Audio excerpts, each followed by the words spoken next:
What if you could find brand new worlds right here on Earth, where anything is possible? Same planet, different dimension. I found the gateway.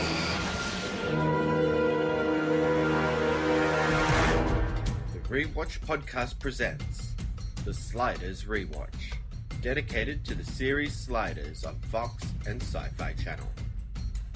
Join us each week as we continue crossing the Einstein-Rosen-Podolsky Bridge and find ourselves in strange new worlds. Email your thoughts on each episode to the rewatchpodcast@gmail.com. Join us on Facebook at facebook.com/rewatchpodcast or on Twitter @rewatchpod.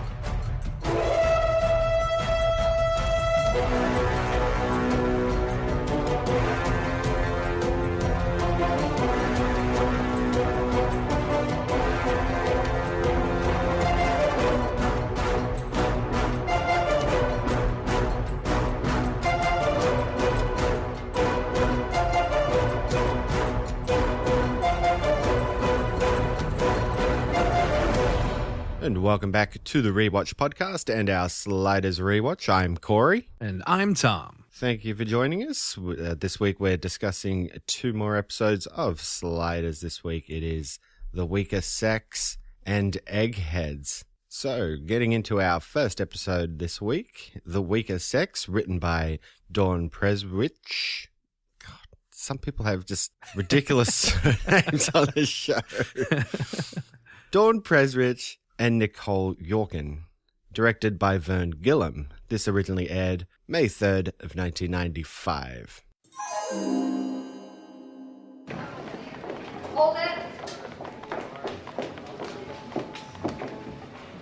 Allow me, madam. It will be my pleasure to press your button. 5. Oh, you're getting to it at 4, too. There you are. Chivalry is not dead. How lucky for us. Oh, a woman with a dry sense of humor. How delightful. Man who presses buttons, how interesting. Well, there's far more to me than a sense of gallantry, madam, as you yourself could find out over a fine candlelit dinner. Now that's very tempting, but you know, I don't like large men or men with beards or phony English accents. Other than that, you might have had a chance. Good morning, Miss Ross. Morning. Congratulations, Professor. You just hit on the mayor.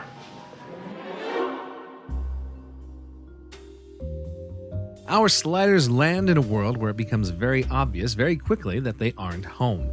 Hillary Clinton is the president, the Pope is Jane Pauley, and corporations and Congress are run almost entirely by women. The sliders, having just a bit of pocket change left, decide to find jobs rather than sleep out on the street. Quinn finds he's only qualified for nanny positions and nude models, while Remy tries his hand in the street singing for tips. Luckily, Wade is able to secure a job in the mayor's office, supplying them with food and a room for them to stay on this world. The guys accompany Wade to the mayor's office the next day, hoping to get jobs there themselves, when Arturo unknowingly hits on the mayor and is shot down promptly. Quinn is hired almost immediately, seemingly based on his looks, as he is going to be their receptionist rather than a computer analyst. As Arturo complains about the problems of women being in control here, a journalist in the mayor's waiting room takes notice and talks to Arturo. Meanwhile, Remy continues his street singing and is approached by a woman, promising him champagne dreams and caviar wishes, but in reality, she is just a player who has a habit of picking up and using men, much in the same way many men have done on Earth Prime again and again to women, basically just adding guys to her notches on her belt. Eventually, after a confrontation with the woman's ex-boyfriend, Remy leaves and returns to the group. The professor's campaign for mayor has gained serious ground despite coming under death threats and ridicule. Arturo wants to drop out of the race, but to do so would set back men's rights so far that it's possible another man would not try to stand up for themselves. He decides to cry during a debate, but this only garners him more support due to the sympathy and sensitivity factor. As the race comes to a close, the professor is informed he has lost, but has done a lot to help the men's cause. The group slides out, but immediately after it is revealed that in fact Arturo won the race and is now the mayor-elect. Unfortunately, Arturo is resigned to being Wade's slave on the next world, a result of a bet the two placed before sliding. Last weekend, she didn't even call me. Are you gonna call her and give her the satisfaction? I'm not gonna play those kind of mind games. Coffee. No, thanks. I don't drink coffee. Very funny. She's asking you to brew some. You need some help? It's okay. I got it. So did you hear? Maximilian Arturo is up to 20%. Pathetic. Why is it pathetic? Come on, a man in political office? Next you'll be telling me men should fly airplanes. Who says they can't? Men have too much testosterone. Look at women, they only cycle once a month. Men cycle every 20 minutes. As many mood swings as I go through in an afternoon, I wouldn't want to be in charge of anything. Boys, boys, boys. We are trying to run a political campaign here. Every call is a potential vote. Come on. All right. So, a little bit of trivia on this episode. Looks like we've got a fair bit here. Yes, there is a fair bit. Originally, the woman that Remy meets, Serena, approaches all of the group on the street and gives them her card and says, you know, I'm friends with the mayor, so go see the mayor and she'll get you hooked up with jobs.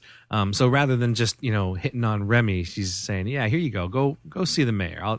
She'll take care of you. And in the meantime, Remy, you come with me, you know. So it's similar to the way it was shot, but just a little extra in there. So now we find out why, you know, how Wade was able to find out they were even hiring at the mayor's office.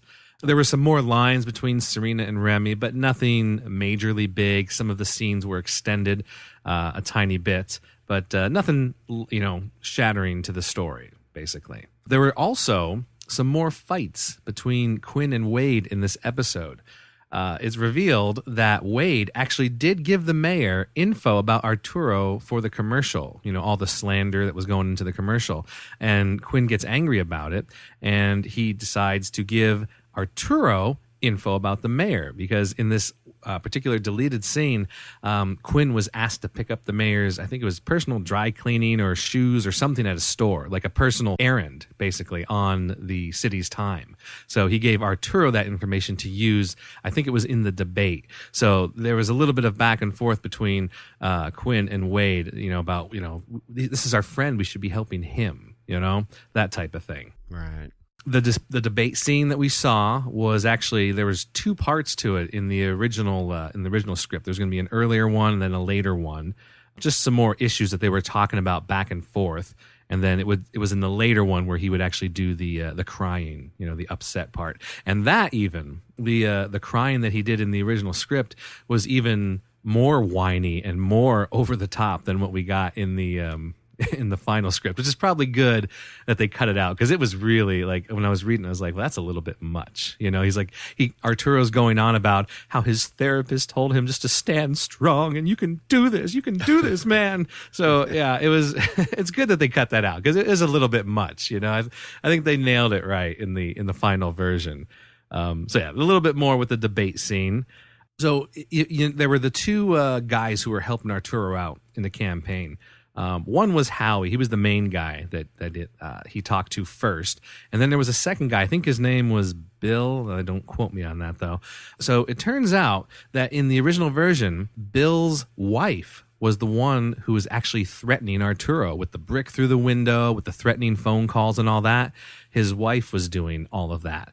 And that was going to be revealed because the female FBI agent from the hippie world, that character, that FBI agent, the female one, was going to show up again and investigate who was doing this to Arturo. And it comes out that Bill's wife was the one who was doing all that. So that was a neat callback, I thought, to bring back that character again. Originally, Howie, instead of being a journalist working for GQ, I think it was, he was actually going to be working in the mayor's office, just like Quinn was working in the mayor's office as a receptionist. Howie was going to work there too. And then eventually he was going to quit, you know, very dramatically. Something happened where the mayor asks him to do something he feels, you know, demeaned, like the guys do on this world, and he was going to quit quite dramatically, and that's when he starts to work on getting Arturo to run for mayor. And then the last thing that was a little different was the ending. Rather than seeing the scene of Quinn and Wade and Remy hanging out, and then, you know, she calls for, boy, I need a drink. It was going to start off with a close-up of Arturo contemplating all that he's learned from, you know, the feminist-controlled world, and he sounds like he's made a profound, what do you call it? He had a profound moment, thinking about all that he's thought about and all that's happened. And then all of a sudden Wade snaps her fingers and says, "I need a drink, boy," So same type of thing, but a little bit more introspective on Arturo at the end of the episode originally. Yeah, I think they played it right, though, that he would remain a bit arrogant. Oh yeah, definitely. Yeah, the way they had it originally, like I said, he's contemplating like, I've learned a lot in this world. It's changed my mind about things. So yeah, no, they did it. The changes are definitely were well done. Definitely needed.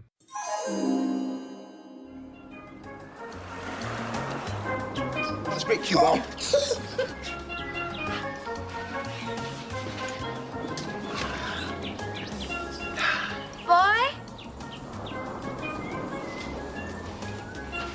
Boy, I need a refill, please. Thank you. How long till we next slide? 9 days, 5 hours, and 32 minutes.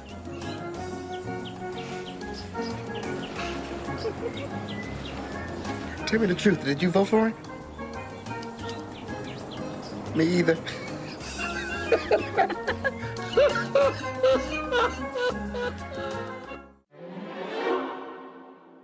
All right, so getting into our discussion of the weaker sex. Here at the beginning, they slide in and they immediately note that they've got 6.5 weeks between slides. So this is the longest one yet. Mm-hmm. And you need that too, because the whole mayor race, you got to have time to build up. Yeah, so 6.5 weeks on a female superiority world, I guess you could say. Mm-hmm. Yeah.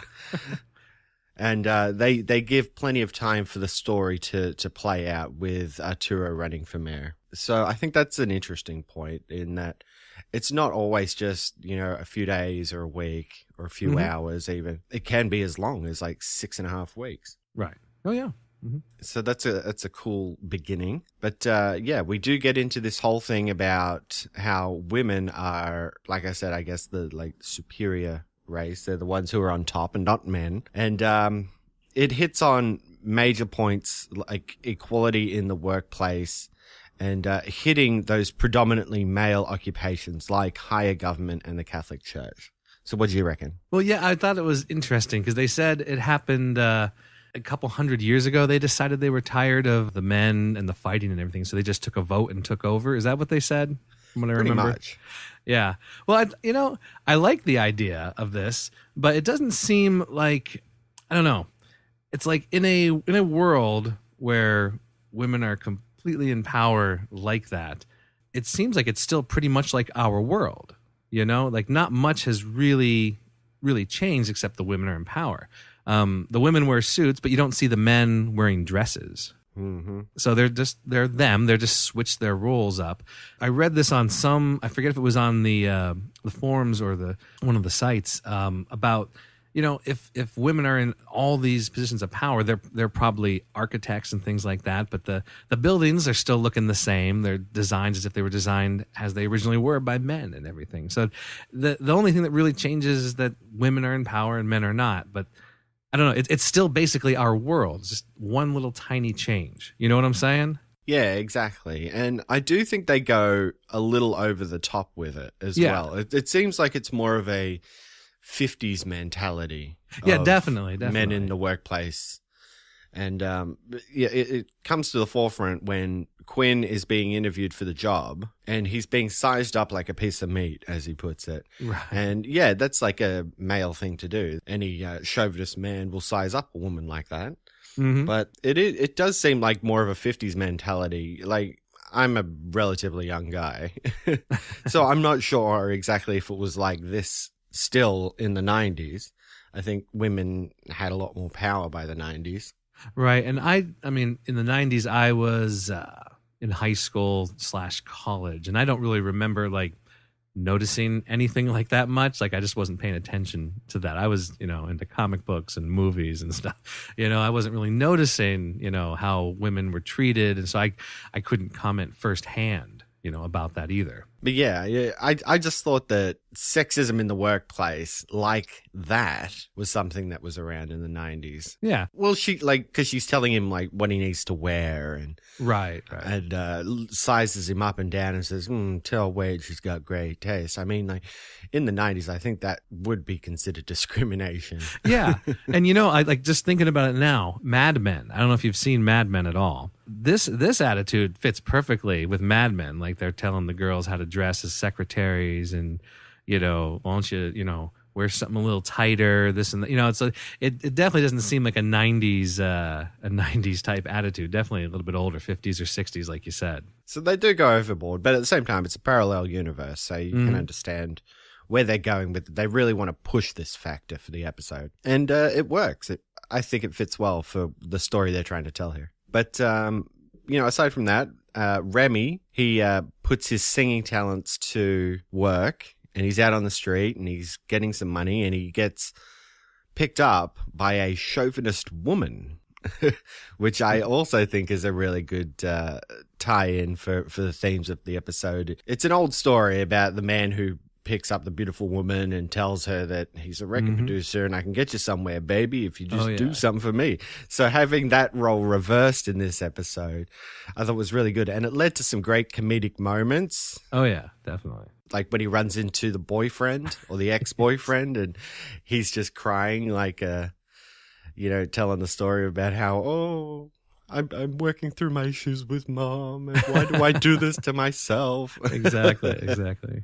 And when he says, don't let her hurt you, boyfriend. I'm like, that's great. That's good. That's good. Yeah. So we're still on these like side tangent stories for Remy. And he's going to come to the forefront a couple episodes from now. Like in our next episode, we're going to be talking about him in the forefront of an episode, which is good. But it's like we were talking about when it comes to Remy. We had those impressions from 1995 when this was airing. And a lot of people couldn't understand why he was here. And I could really see why, because he is sort of delegated to a secondary character who's getting his own individual stories. Right. Yeah, they haven't done a whole lot with him yet, so it's understandable that they're like, well, I don't see why he's even on the show. He's not doing much. He doesn't really help that much. Yeah, and he is quite the comic relief as well. Oh, yeah, definitely. And a player. Because that's the other good thing is that he's loving it. Just this strong woman who's picked him up. He didn't really have to do anything to get laid, as it were. Exactly. But then, it does turn around when he realizes, she doesn't really care about his music, really. To her, it's like how some people treat, how some men treat their women. Oh, that's a nice little hobby you're doing there, but it's not going to make, not really anything, So he doesn't like being treated like that. Eventually, he's like, oh, I see how this is. Yeah, and he has a great line when he realizes she has to go to a work dinner and he says, baby, I made beef stroganoff. And you could spend some time at home once in a while. Oh. Exactly. Exactly. Yeah, because you think about it, they're there for 6.5 weeks, so he's been there for some time. It's not just like a day or two. Yeah. But, of course, being a female-empowered world, Wade is the one who sort of steps up. She gets the big job in the mayor's office, and she's totally for it as well. She loves this idea, and this is juxtaposed against the professor, who, of course, thinks it's ridiculous that women are in charge, and he can't be a professor. Right. And that leads to the whole thing about the professor wanting to run for mayor. So what did you think of this aspect of the episode? Well, I thought that fits perfect. He's the perfect guy to run for this. I thought it was great. I thought it was a neat idea. He has some great comical moments himself, when she's chasing after the guy with the baby. Like, sir, I need to kiss your baby. It's just, I crack up every time I think about that, because it's just funny to see him, bolting after this guy and his baby. I thought it was great. I thought it was a neat idea. What I was thinking about Wade was, which, it's like, yeah, she doesn't get really, she gets involved by getting the job, but she doesn't want to shake up this world at all. She says that a couple times, like, let's not impress too much upon this world. What's wrong with it? Women are in power, because she's felt devalued through her life as well, on her home world, because it's the opposite. But the thing is with this, Wade doesn't really recognize, or she doesn't come out and say it, that the way the men are being treated is really wrong. Just like the way women are treated, the opposite way would be wrong. For some reason, it's not addressed, which I understand it's an hour show, so they can't address everything. But, it'd be nice if there was some lines in there about how she recognizes that, you know what, you're right. The way my male friends are being treated is wrong. This is not right. We may have less, wars or fights and things like that, less crime, but my friends are being treated badly. They're treated not as equals, because the men are definitely not treated as equals here. They are definitely second-class citizens compared to the women.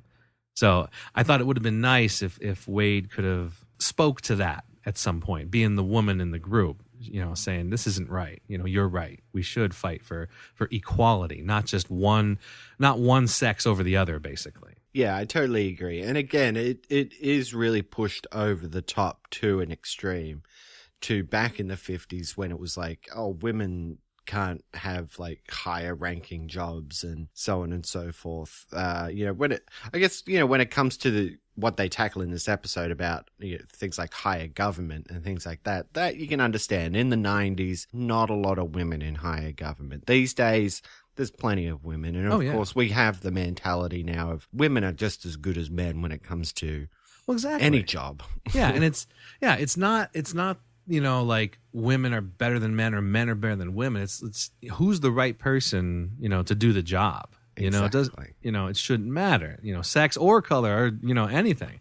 So yeah, it's who can do the job right is what, I was thinking that would be a nice thing to have had in the episode, something like that to push that thought forward. Yeah, we get all that information about how men aren't architects or pilots and things like that. So you just like, it is that extreme. Yeah, yeah. Now, the thing that I was thinking about was I thought it was great, like, because Arturo was ready to stay. If he had won, I think he would have stayed. This would have been his home then from now on. And when he loses, it's like, all right, well, now we can go. Everything's fine. But then, you find out that he won. So excellent. He won. Go men's rights. People want, a male mayor here in this in San Francisco. But he ends up sliding to the world there. This guy just won and he disappears. He's done. He's out of it. So where did he go? No one knows. So I don't know if he's really helped. I mean, I know he's helped men's rights because he's raised awareness of men's rights and how they're being treated. But by him leaving, does that show cowardice? Does that show? I mean, we know it's not cowardice, but to the world, does that show? Oh, look at this. He won, but as a man, he can't handle this awesome power, this awesome responsibility of being mayor because he's just disappeared. We can't find him. I'm wondering, will that affect that world negatively since he did have to leave? Yeah, exactly. What are the political repercussions of him disappearing? Mm-hmm. Because he was also having bomb threats made against him too. So, could they also suspect that maybe someone kidnapped him, murdered him or something? Yes, exactly. Got rid of him because he won? Mm-hmm. That's just, it is. It's going back to, what we've said over the last few episodes. If you could come back to this world in like 5 years, what's it going to be like? Exactly. That would be. I wish they had found a way to do that somehow. Over the course of the series, that would have been neat to see. Okay, so the last thing that we had, coming off last episode where it was the end of the world, Quinn and Wade share a moment. We have this episode here, and there's a little tiny bit of Quaid in this episode. Just a little bit, and again, we know where it's going. It's not going anywhere. But there was a scene there. It was very quick, and I never noticed it before. Again, until I started looking at Sliders in a whole new way, where I think Wade comes out of the shower or something, and she's sitting on the bed with Quinn, and Quinn was like drying her hair with a towel or something around her, and I was like, well, that's interesting because I don't dry my friend's hair. Like I don't go over to their house and they get out of the shower and I'm like, oh, come here, let me rub your hair, with this towel. But they were doing it, and that's like a very couple thing to do. Mm-hmm. I agree. It's in there, And, again, this is not something that shows up very often, but I'm just thinking, there's another little Quaid moment for y'all. Yeah, and they don't make a big deal of it. No, it's just they don't. something they're doing in a scene while they're Right. talking to Arturo about possibly running for mayor. So Exactly. yeah, it's a great little just moment to sort of push that relationship thing forward. Overall, it was an all right episode. It's actually, I can't say there's a lot of memorable stuff about it. Right. It's a little give or take for me on this episode. Yeah, it's not a terrible episode, not the greatest episode. It was fun. The role reversal was fun, and it does have some of those cool, those funny comical moments. Like I said, the professor I must kiss your baby. I love that. And now it's time for another episode of Tech Talk with Quinn Mallory. I'm getting awfully tired of them landing on my butt. Can't you do something about that? You know I can't. I think you asked just to annoy me a little. Actually, I asked to annoy you a lot. This has been another episode of Tech Talk with Quinn Mallory. All right, so getting into our second episode today. The episode is Eggheads, written by Scott Smith Miller, with story by Jacob Epstein and Scott Smith Miller, directed by Timothy Bond. This originally aired April 26th of 1995. Hell of a reception. Reminds me of the first time I played the Apollo. Little Rembrandt and the Chandelles back in the early 70s. Are you guys all right? They act like I'm some kind of academic superstar. Well, we evidently have arrived on a world where they regard intellectual achievement with the same sort of adulation that we confer on movie stars or sports heroes. Rather sensible, if you ask me. Did you hear what they were calling you? You're the Sliders. What? Mr. All-World Quinn Mallory and Professor Arturo. You were supposed to have slid a couple of months ago. They actually referred to us as the Sliders? Yes. Guys, you know what this means? If we're sliders, my double's got to have built a sliding machine. Driver, 4159 Blue Jay Way. And hurry. Your house. My house. If the system's here, we won't have to reconfigure the timer. We can auto-set the system. We're going home!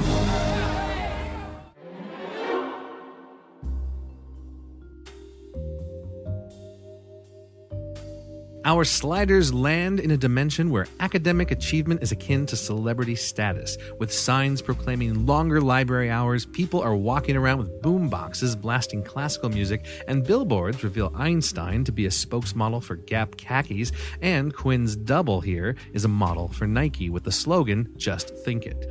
Quinn and the professor are mobbed by some people asking for autographs, while one woman explains to a confused Wade and Remy that it's great to see the sliders back. With the news that their doubles apparently slid a few months ago, the group heads to Quinn's home only to find no sliding equipment of any sort and his house in foreclosure, with his mom long since being forced out of it. The group decides that the professor and Quinn should pose as their doubles in an attempt to find the sliding equipment, since it is their best chance at getting home. The group search Arturo's office for files on sliding, finding nothing. Arturo calls his home phone and is shocked to hear the voice of his late wife, Christina, answer. In his home dimension, Arturo lost her to a brain aneurysm at a very young age. Here in this dimension, she is alive, but suing Arturo for divorce, who apparently is a scoundrel, cleaning out their bank account and keeping himself busy with various co-eds. Meanwhile, Quinn attempts to learn how to play Mind Game, a combination of basketball, Othello, and Family Feud-style gameplay, answering scientific questions while moving a ball around a grid, attempting to capture as many squares as possible. The coach is overjoyed to have Quinn back, while Quinn's teammate, Wilson, his replacement when he went away, is not happy and makes a phone call telling someone that Quinn has returned. Upon returning home, Quinn is met by a group of angry-looking mobsters explaining that Quinn skipped out on $1 million in gambling debts. They then tell Quinn to throw the match against MIT or he'll end up dead. Arturo attempts to reconcile with his wife, and while first she doesn't believe his goodwill, she later agrees to meet again, and this time is convinced of his desire to fix things. He explains he does need to go away, but he will be back. Arturo Prime records a video message to Scoundrel Arturo from this dimension, explaining that the scoundrel needs to give it a chance with Christina because she is the great love of his life, whether he knows it or not. Arturo Prime leaves instructions to his secretary to show him this tape immediately on his return. Quinn decides to tell the coach he quits, but the coach talks to him about how much he's tried to help Quinn over the years, cover for him when he came in drunk or high, and that he had hopes that Quinn would be one of the great players of the game like Sagan and Hawkins. Quinn leaves undecided but is approached by the FBI, who plan to arrest him for his betting and point shaving, until Quinn convinces them that he can give them the members of the mob instead, a much bigger career-making case than he is. During the mind game match, Quinn plays to win before taking himself out of the game, warning the coach that Wilson is going to throw the game. Quinn leaves to slide, with the mob following behind, determined to kill him for not throwing the game. The mob corners the Sliders on the roof, while the FBI corner the mob, and our intrepid quartet activate the vortex and slide out, leaving behind befuddled FBI agents and mobsters.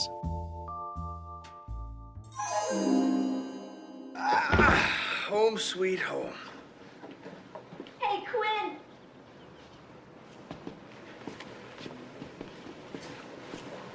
Look, you're on the Wheaties box. Breakfast of geniuses. If you got all these endorsements, how come you're so broke? Well, how's he supposed to know he's not him? Well, maybe I'm missing something. I don't know. How come you're always asking stupid questions? Okay, so a little bit of trivia on this episode. All right, so originally, at the start of the episode, there was going to be a reference to Arturo being Wade's butler from the last episode. And obviously, since they do these things out of order, that part was cut. Originally, Arturo's wife had a different name. I think it was Evelyn, and she didn't actually die in the original script. She cheated on Arturo with a friend of his. So you could kind of see why they got rid of that, because it doesn't leave much for sympathy if she just cheats on him. You know what I'm saying? A lot more sympathetic the way they ended up doing it. Exactly. All right, so now the coach originally was going to have a heart attack due to stress from the game, and Quinn visits, and the speech is similar to the one that's shown with the FBI appearing.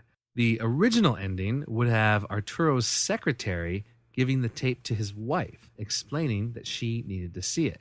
So instead of just ending the way they did, there's going to be an extra little stinger scene at the end where the secretary says, "You know what? You need to see this," and gives it to Arturo's wife, so she can see, oh yeah, you know what? He actually is very, very nice, an honest guy. So it works out much better in this version of the scene. I think that would have made Christina distrust her Arturo more if she had seen the tape, because I guess she knows that the man she was talking to is not her husband. Exactly. Nothing too major, just, little things that they put in there. And again, if you want to see these, if you want to actually read the excerpts from the script, you can go to dimensionsofcontinuity.com. Under their Lost and Found section, you could find the snippets of the script.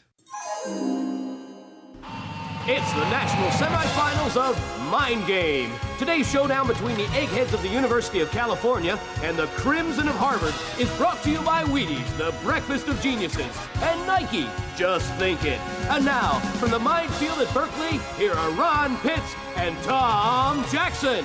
A big test today for Cal Tom, the first game since the return of everybody's All-American, Quinn Mallory. Yeah, but I don't think Mallory will have much of an impact. Harvard knows that he likes to go for those vital outside squares. Harvard tags really well. If he's lost a little bit of what he had due to the long layoff, they won't let him get to the outside. Interesting. In just a few seconds, we're going to see what the strategy is against him. Remember, the winner of this game goes on to meet MIT in the finals. All right, so getting into our discussion of eggheads, I have to start here at the beginning, because there are some terrible extras doing some acting in this opening scene. The random little boy, the random woman, right, and of course the silent taxi driver. Where's who just Pavel? Sits there doing nothing while the Sliders have a conversation. Exactly. We want Pavel back. He would have had something to say. Yeah, exactly. But I know those extras were terrible, weren't they? A little bit of overacting, yes, for sure. Yeah, and that woman. Where have you been, woman? That's Quinn Mallory. Yeah, you can forgive the boy, but the girl, oh my God, Quinn Mallory and Maxie, just terrible.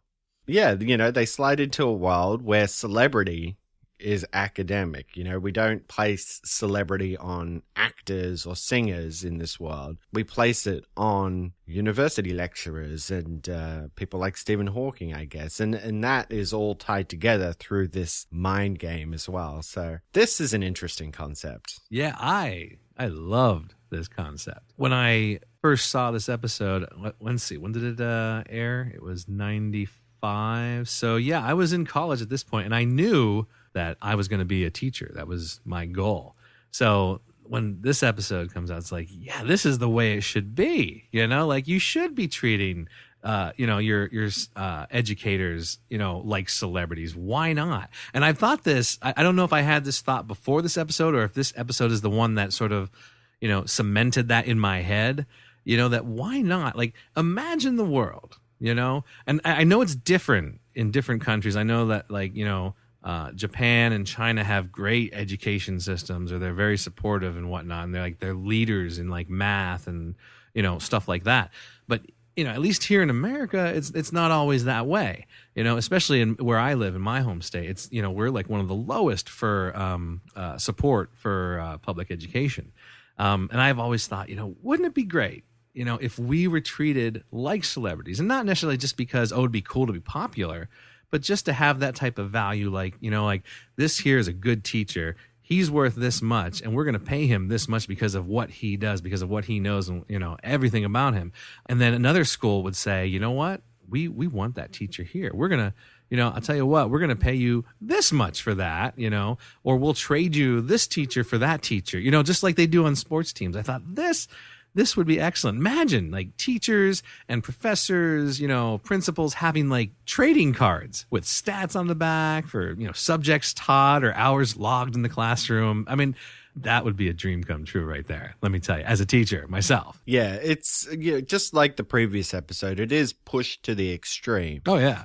But, it's very topical. It is still something that's going on today about, how much teachers are being paid for the work they do. The idea that, by having a better school system, you're actually investing in your country's future. Yes. And why aren't teachers paid more? Exactly. It's something I've thought about, and I'm just like, this would be a cool, like, I would love to go visit this world. I think that would be awesome. I know it's just, it is to the extreme, but it's like, it's a nice idea, because who in the world, has not been touched by a teacher in some way, not like in a bad way, but I mean, everyone pretty much goes to school, you've been affected by a teacher. Affected is a better word. Everyone's been affected by a teacher somehow, whether it's, elementary, junior high, high school, college, grad school, whatever. You've had something with a teacher that you've been affected by. Everyone in the world, even like celebrities, sports stars, the people that we do place on these high pedestals in our world, they've had teachers. And why not give these teachers some due? Like, look at this person that you idolize as this movie star. He might not have been there without this particular group of teachers. It's like the seed that's sort of, you know what I'm saying, right? Yeah, definitely. I've thought about this a lot over the years. And I love throughout the episode all the advertisements that come up. The Wheaties box, Nike. That's Nike with 2 Ks because we need to get around intellectual property rights. Yes. Exactly. And the Wheaties was, I think, 2 Es, instead of an EA. Yeah. And, of course, when they're in Arturo's office as well, he's got the big poster of Arturo in Vegas. Right. Arturo lectures. I know. It's awesome. So it is like, it's a well-rounded world. Like they drop in this, all this side information, and it sort of just develops the world better. Gap khakis again. Right. Like that was hilarious. Yep. At the beginning as well, they also dropped this thing about how they're sliders. Like everybody knows that they're the sliders who went on a slide and they're back. So they're thinking, hey, if the sliding equipment's here, we can go home. Like this is a huge deal for the series in that they think they can get home. Yep. As the episode develops and they get into mind game and the professor being sued for divorce. Mm-hmm. I think this is a great way to sort of develop that, sort of build that false hope and then tear it away because their alternates on this world are just despicable people. Exactly.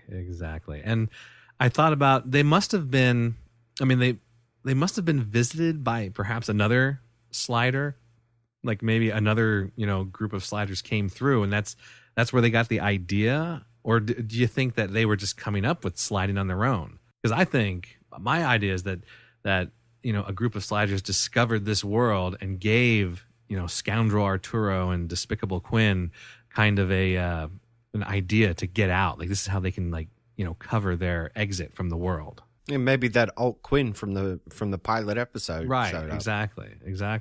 So it's definitely an interesting idea that, maybe because of the accident he had without Quinn, in not being able to tell him about not activating the vortex too early. Right. Then maybe he learned something. So he showed up and he, maybe talked to them about it and didn't actually give them the information they needed to build it. Right. So, yeah, like you said, they could have taken this idea and just sort of grandized it in order to get away. Right. Because there's no indication that they were even working on sliding at all, Exactly. There's no equipment. There's no, chalkboard with formulas on it. And he was going a whole different direction in this world. So we get into Mind Game and we introduce the mob. They are, I guess, because Quinn had racked up a whole bunch of gambling debt and they started to use that against him so they could bet in Mind Game and win. Point shaving, all that stuff. I think this is maybe a point of the episode that disappointed me a little bit because when you see popular sports, things like football, they are huge, big stadium games. Mm-hmm. And Mind Game just seems so small in comparison. Yeah, it did. Yeah.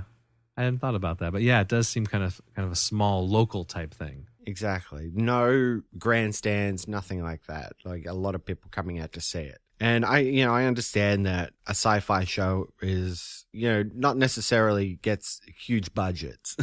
So maybe they can't do a full arena or something. They can't get a full arena. So they've got to work around the constraints of their budget. But yeah, it didn't seem like it would be a huge deal. It's just something that's played on a tiny little court in a studio somewhere. Right, like the mob would, how much could the mob actually get? Like, how much could they be winning, in this small little area? Yeah, I understand. Yeah, are they making money from ticket sales or anything like that? Like, Right. That's why football's so big. Right. They've got a constant revenue coming through. Right, yep.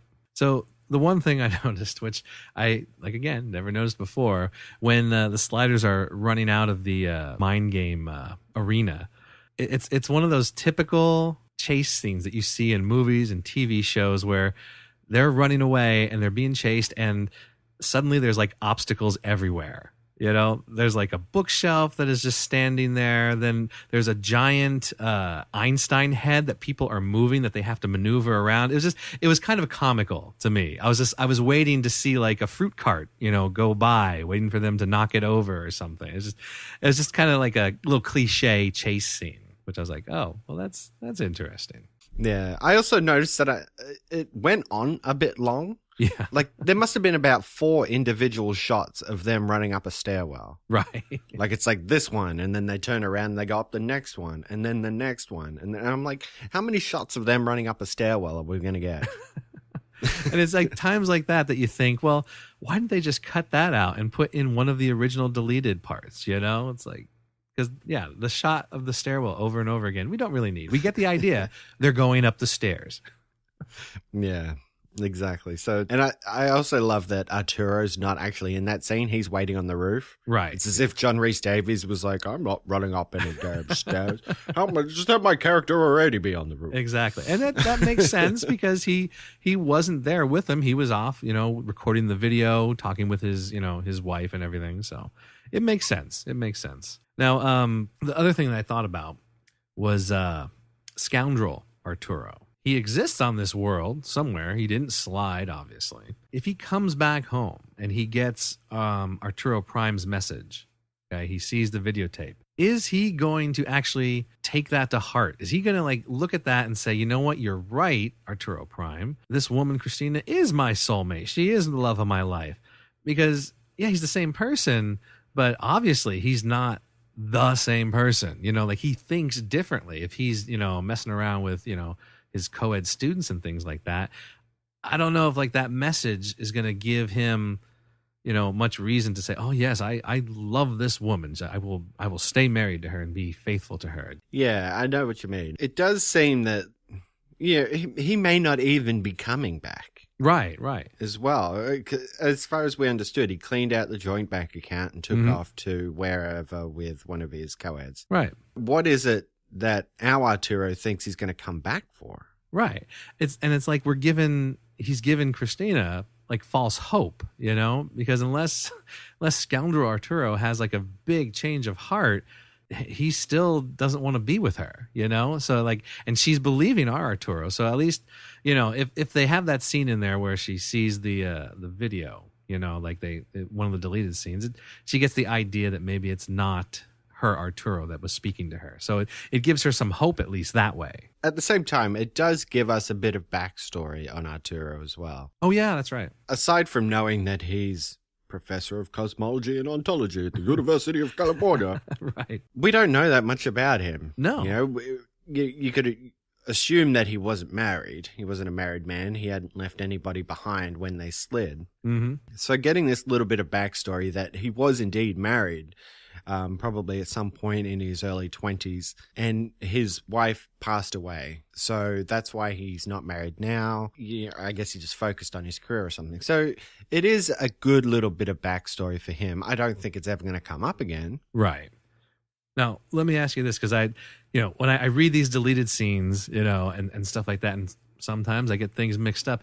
Didn't they say that he also had a son that he neglected? I don't remember. I don't remember it either, but it's for some reason I remember them saying something. It was either in the deleted scenes, but see, if it was in the deleted scenes, I would have put it in there. But I could have sworn they said something about a son back home that he neglected. Another little bit of the backstory. I could be wrong, but I thought I remember that now, and I don't know why I didn't put it down here in the notes, but yeah, I remember something about that. At the same time, it's not really a big deal because it's not something we're going to get into. Right, exactly. Again, if they could have, had things, in order the way they wanted to, they could have gotten into that. Overall, I thought it was a pretty good episode. Yeah. No, again, this is one of my favorite episodes, just because of the education type of story, like celebrating the educators, putting them up on the pedestal. I like that.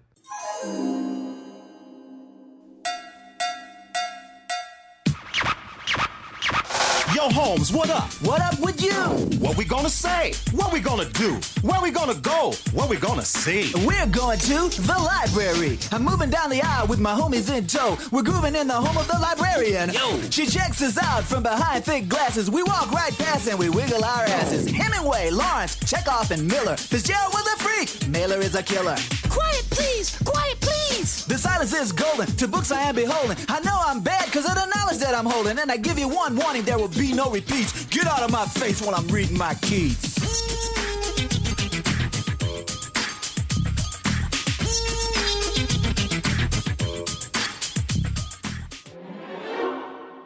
All right, so getting into messages from Earth Prime, I see you've been looking at the little time capsule forum again. Yeah, and so I did find some stuff related more to the actual episodes this time. It's still kind of difficult to find because there's so many posts and they're not always talking about the episode that just aired. So you sort of got to look at a large set of dates in order to get all the discussions.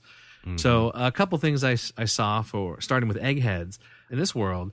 Alternate history isn't important. In all the other episodes so far, there's been something in history that was different, that changed, that affected the world, and that's why it's different when the sliders land there. But in this world, we don't get any alternate history, but instead there's an alternate attitude where education is just celebrated. They don't explain why, that they don't say that there was a special moment in the past that caused people to focus on education. They just do, they focus on education. And people were talking about how that gives great possibilities for other worlds because you don't have to just have alternate history. You could have alternate attitudes, and that opens up, other numerous storylines that you could do. They were also talking about Mind Game, which actually is a pretty neat game. And I was thinking about it too. it's not that hard to understand. You know, if you know how to play, like Quinn said, Go or Othello, if you know how to play that, that's the basic idea right there. You're just trying to, get as many squares as you can. You connect 2 points on the grid, and then you get all the squares that are in between those 2 points. The hardest part for me would be answering those scientific questions. Yeah. But if you had Mind Game based on, comic books, I think I could do pretty well. I could be a superstar. So yeah, it's that was one comment or a couple comments there about that. They say here, here it is in this Messages from Earth Prime. Someone had commented that this was a good story on Arturo's wife, but they want to know more about the neglected son. So there must have been a line in there when he's talking about how his wife died. There must have been something about his neglected son in that, because back then when this aired, they wouldn't have had access to deleted scenes and, alternate, script takes. So there must have been a line. Maybe they had a son on that world. Yeah, maybe that's what it is. Yeah. Not sure. So anyway, I thought that was cool. Cause yeah, it would have been neat to learn more about Arturo, develop his character more. I don't know if you noticed. I did when I was watching it because I was like, oh wait, this looks different. Whenever they cut to the game of Mind Game being played, they shot it on videotape. So it has a different quality than the rest of the episode. The rest of the episode looks kind of cinematic, but when you cut to the Mind Game, they're doing it just like they would do sports on regular TV. It's very videotapey, I guess. Yeah, a bit more grainy. Yeah, exactly. So there was some stuff here about the weaker sex as well that people were talking about. Some people said, this episode just feels too PC, too politically correct. It seemed like it was more like built around propaganda, feminist pamphlets, or Vogue articles, rather than a real explanation or a real exploration of a female-dominated world. Like I was saying earlier, it's just it's the same world, just they sort of switched roles, They didn't really explore what would the world really be like if it was just, females in power. They didn't talk about how the rest of the world was really. Most of it was just focused, here on the United States. There was some stuff, like we said, about the Pope and all that, but mostly just the United States. Their basic idea was that men are bad, women are good, no woman would ever kill or fight or steal. That seemed to be what they were saying. No wars, no crime because women are in power. But, there are bad people that are women and bad people that are men, and good people that are women, good people that are men, So, it's not gender specific, I guess, is what they were saying. Well, of course, Arturo gets that bomb threat too. So right, exactly. So yeah, it was a good point that someone had on there.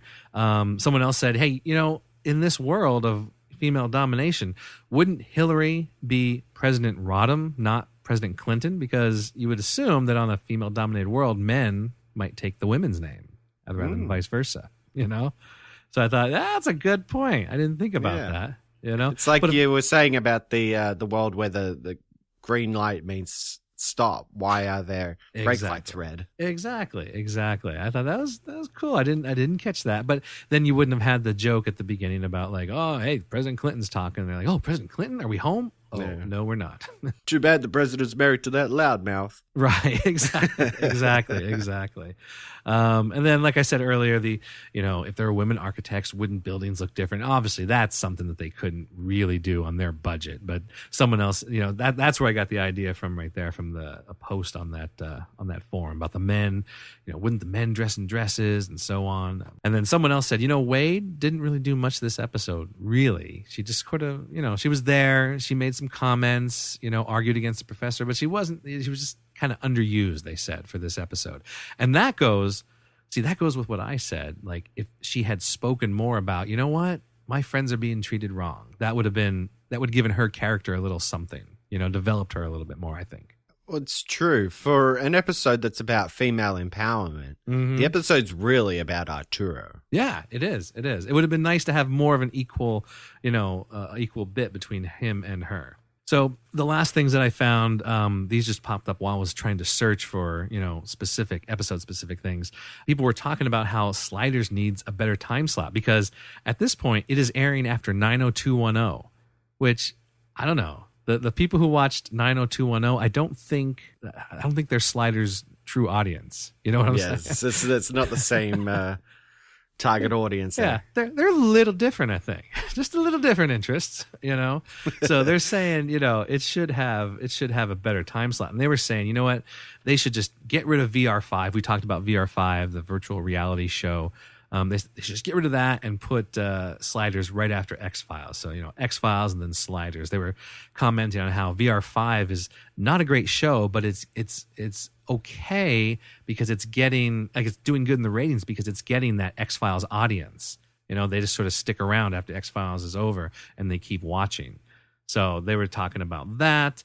They also mentioned, wouldn't it be neat? And I thought this was a cool idea if they could have done a crossover with the X-Files. I thought that's awesome. That would be great to have Scully and Mulder like discover the portal or something like that, and they go through and they that's a neat idea. Someone's had to have written that fanfic. That's got to be out there. I know. It's like those, like the Predator comic books where you always see like Predator versus Batman. Exactly. Or Predator versus RoboCop. I'm waiting for Predator versus Archie. I think that's coming out soon.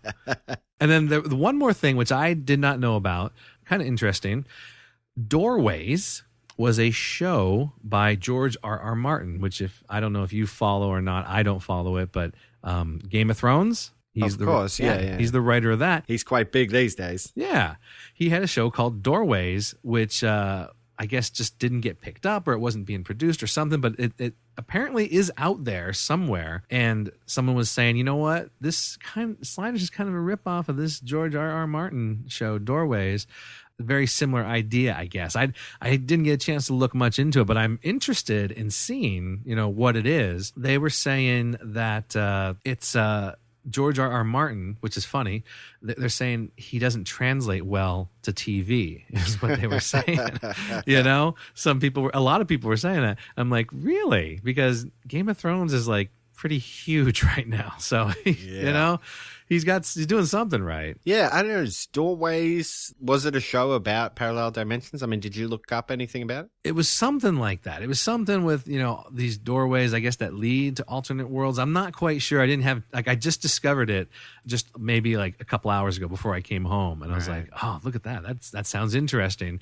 But it does have to do with alternate dimensions. And it was originally going to be called Doors, was the original title. But then they feared getting some backlash from the band, The Doors, like confusion. So they changed it to Doorways. But yeah, I don't really know much about it. But these people, seem convinced that this is just like Sliders or similar enough to Sliders. And I guess it's a real show that was produced. At least maybe a pilot is out there or something. It sounds like it could be like a Twilight Zone kind of thing where you walk through a door into a different kind of reality. Someone out there may know. If someone out there knows about Doorways, why don't you write in and let us know about it? Let us get some of your thoughts into our messages from Earth Prime. Exactly. Yeah. Okay. Interesting. I might have to track that down too. Mm-hmm. Have a look around. Actually, I'm looking right now, and the book is on Amazon, so you can get the book.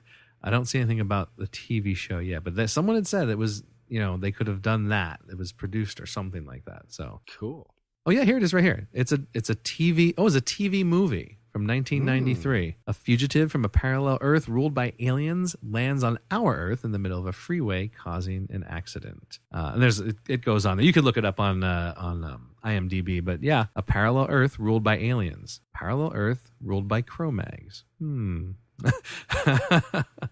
Not saying anything. We'll get there. We'll get there. But anyway, yeah, look it up. Doorways. I don't know how good it is or whatnot, but if you're a fan of Sliders, you probably would like that show as well. Yeah, I'm gonna check that out for sure. Mm-hmm. Oh, you can watch it on Amazon Instant Video for $10. There you go. Nice. The wonders of the internet. Okay. Anyway. Next week's episodes. What are we doing? Yes. Okay, so next week it is the last 2 episodes of season 1, and they are The King is Back and Luck of the Draw. And believe it or not, these 2 weren't actually in order. These were episodes 9 and 10 originally. So. Go Fox. Yes. They just mixed up it all in the middle there for season 1. All right. Well, that's it for this episode of the Rewatch Podcast. You can keep up with listener interaction by joining our Facebook group at facebook.com/rewatchpodcast and follow the show on Twitter at rewatchpod. And remember, you can always write us an email or record a voice message and just send it on over to the rewatchpodcast@gmail.com. Also, if you've enjoyed the show, please consider giving us a rate and review on iTunes. It really helps out the show, helps people find us easier. All right. I think it's time to get out of here, Tom. Another great episode. Yep. So until next time, I'll just say, I can't handle this kind of responsibility. I cycle every 20 minutes. We gotta slide. The Rewatch Podcast is not associated with NBC Universal, St. Clair Entertainment, Fox, or Sci-Fi Channel. The use of any and all copyrighted material is only for parody, news analysis, critique, or educational purposes as provided in United States Code Title 17, aka Fair Use. Music provided by Kevin MacLeod at incompetech.com. Copyright 2015, The Rewatch Podcast.